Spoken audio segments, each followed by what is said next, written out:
दोस्तों नमस्कार, मैं हूं शीतला तिवारी। दोस्तों, शंकराचार्य अभिमुक्तेश्वरानंद जो है अब बुरी तरह फंस गए हैं। शंकराचार्य अभिमुक्तेश्वरानंद को यह लगा नहीं था कि जो है यूपी पुलिस उनको इस तरह जो है लपेट देगी।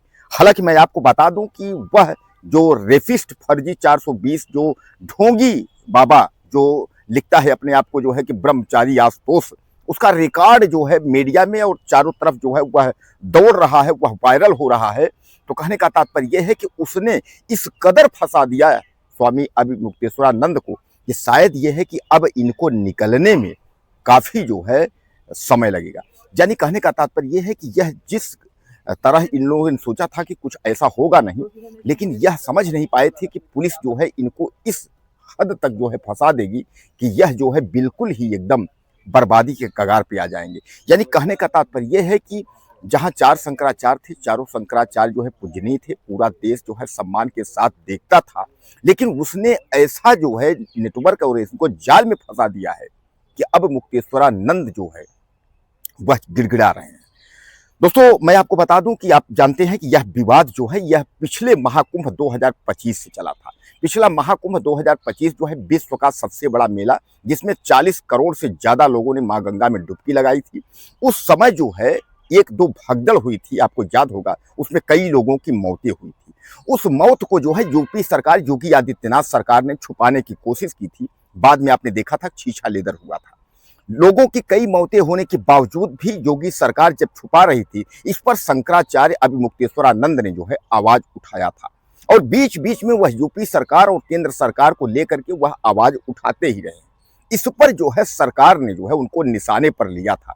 और उसके बाद जो है जब फिर इस बार माघ मेला 2026 आया, तो एक बार फिर जो है, हालांकि इस बार फिर जो है जो लोग गंगा में स्नान करने आए, तो उसमें जो है शंकराचार्य और तमाम लोग भी मां गंगा में डुबकी लगाने के लिए आए।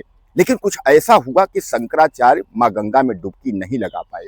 उसका कारण यह था कि शंकराचार्य के साथ और यूपी पुलिस की जो है धक्का मुक्की का रिपोर्ट आपने देखा है कि यूपी पुलिस और शंकराचार्य में जो कुछ भी विवाद हुआ, उस विवाद में शंकराचार्य ने जो है मां गंगा में स्नान नहीं किए। वह काफी दिन धरने पर बैठे रहे कि कोई उनको मनाने आएगा। इस पर जो है प्रशासन की तरफ से जो प्रयागराज मेला प्राधिकरण है उसने नोटिस दे दिया कि आप शंकराचार्य नहीं है। अब बात यहीं से जो है बिगड़ जाती है।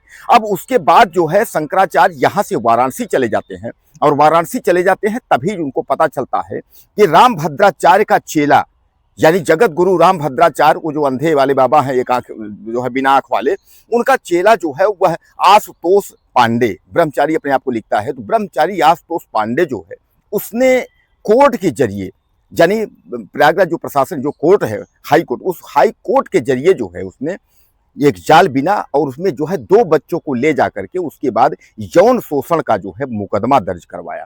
कोर्ट ने जो है उन बच्चों की गवाही ली, यानी बच्चों से पूछताछ किया। उसके बाद सब कुछ देखते हुए कोर्ट ने जो है थाना झूसी प्रयागराज को जो है एफआईआर के आदेश दे दिए। थाना झूसी प्रयागराज की पुलिस वाराणसी में शंकराचार्य को गिरफ्तार करने के लिए पहुंची, लेकिन वहां लीगल जो उनके वकील थे उन लोगों ने जो है उस पर हस्तक्षेप किया।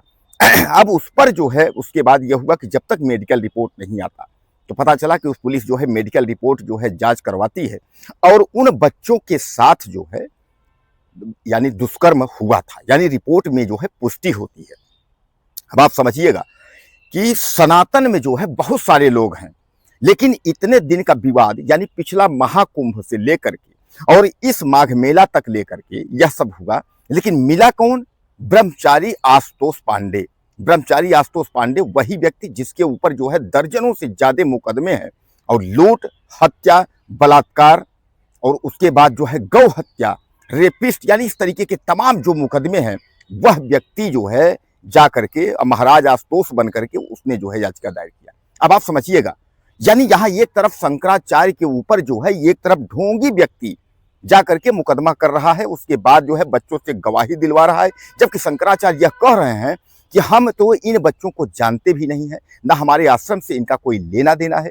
यानी कहने का तात्पर्य यह है कि इन बच्चे कहाँ के हैं, क्या है, उनको कुछ भी नहीं पता है। लेकिन वह बच्चे जो है उनकी गवाही हुई, उनका मेडिकल रिपोर्ट हुआ, सब में जो है उनके साथ दुष्कर्म की जो है पुष्टि मिली।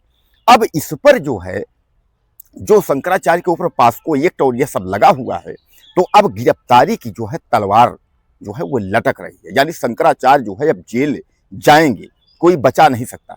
अब दोस्तों सबसे बड़ा सवाल यहाँ ये है कि आखिर शंकराचार्य ने क्या इन बच्चों के साथ दुष्कर्म किया है? बच्चों के साथ तो कुकर्म हुआ है, उनके साथ जो कुछ भी है कुकर्म अप्राकृतिक जो भी उनका उनका यौन शोषण हुआ है वह तो हुआ है, वह तो उसकी पुष्टि जो है वह मेडिकल रिपोर्ट में आ गई है। लेकिन क्या यह सच है कि शंकराचार्य अभिमुक्तेश्वरानंद ने जो है उन बच्चों के साथ ऐसा किया है, उनका यौन शोषण किया है? अगर इस तरीके का है तो इसकी जांच कैसे होगी और यह कैसे पता चलेगा? क्योंकि सवाल यही खड़ा है और इस सवाल का जवाब ढूंढने की कोशिश हो रही है कि आखिर शंकराचार्य जो है वह यहाँ बचेंगे या शंकराचार्य जो है वह जेल चले जाएंगे। यानी तमाम जो बुद्धिजीवी लोग हैं वह यहाँ जो है विचार विमर्श कर रहे हैं। दोस्तों पास्को एक्ट में लोग यह बता रहे हैं उसमें जो बच्चे का जो बयान है और मेडिकल रिपोर्ट के आधार पर ही जो है कार्यवाही होती है। अब आप ये बताइए कि क्या अगर हो सकता है कि वह किसी के दबाव में, या हो सकता है कि वह जो व्यक्ति यौन शोषण का आरोप लगा है खुद ही, जैसा कि शंकराचार्य कह रहे हैं कि वह खुद ही यौन शोषण उस बच्चों का किया हो और फिर दबाव किया हो या पैसे का लालच दिया हो, जैसा कि एक व्यक्ति वहां आ गया, एक टीवी पत्रकार था, उसको यह पैसे का लालच दे रहा था कि तुम्हारी 3 बेटियां हैं, तुमने जो है शंकराचार्य को फंसाओ। लेकिन वह जो है शंकराचार्य से आकर के बता दिया, उनको लिखित में दे दिया कि हमको ऐसा कहा जा रहा है।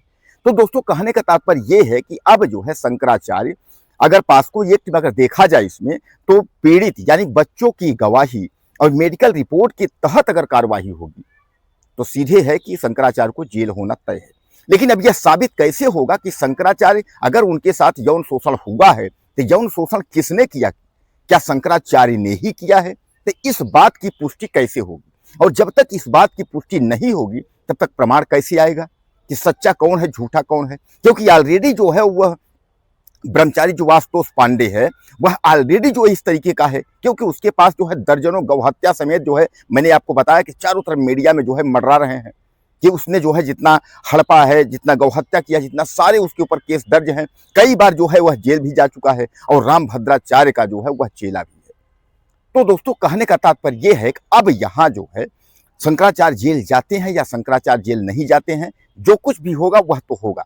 लेकिन सनातन में जो है यह जरूर है कि 2 भाग हो गए। अब एक बात तो आप समझ लीजिए, यानी शंकराचार्य को ऊपर हमला और शंकराचार्य को जेल जाने की बात, शंकराचार्य की तौहीन, उनका जो है बेइज्जत करना सनातन का अपमान नहीं है। लेकिन अगर कहीं अगर रामभद्राचार्य अंधे गुरु या इनकी उसके बाद जो है ये आशुतोष बलात्कारी जो ये है रेपिस्ट 420 जो ये महाराज बना हुआ है, इस यानी इन जो सनातनी मतलब ये जो है अब सनातन जो है बचाने का कार्य यह करेंगे, यानी अंधे गुरु करेंगे, उसके बाद यह लोग जो है यह सनातन बचाएंगे। शंकराचार्य को जो है कुचला जाएगा, यानी शंकराचार्य को कुचलेंगे और यह जो अंधे गुरु और जो ये लोग हैं यह जो है सनातन को जो है बचाएंगे।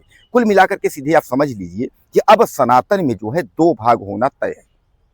एक जो है शंकराचार्य के साथ खड़ा है और एक भाग जो है यह बलात्कारी जो रेपिस्ट यानी जिसको हम बता रहे हैं आपको कि आशुतोष पांडे, इसके साथ एक भाग खड़ा है।